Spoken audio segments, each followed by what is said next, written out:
Menteri Perang Israel Yoav Gallant mengakui pasukan pertahanan Israel atau IDF kesulitan perang melawan Hamas di jalur Gaza yang semakin kuat. Bahkan IDF telah mengalami kerugian besar, di antaranya 560 tentara tewas dan 3.000 personel sekarat. Dikutip dari Pars Today, hal tersebut disampaikan Yoav Gallant pada Rabu 28 Februari. Ia mengakui kerugian besar dialami tentara Israel dalam perang dengan Gaza. Yoav Gallant mengatakan Israel mengalami kerugian finansial yang sudah dikeluarkan guna menangani korban perang.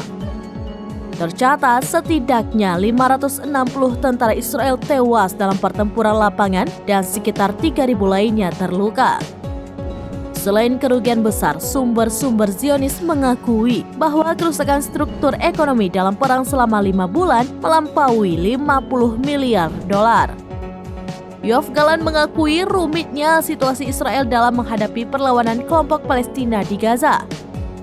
Bahkan ia mengatakan Tel Aviv terpaksa melakukan reformasi hukum dinas militer guna melanjutkan perang. Dengan begitu, Israel bisa memberikan kompensasi kepada tentara IDF yang terbunuh dan terluka.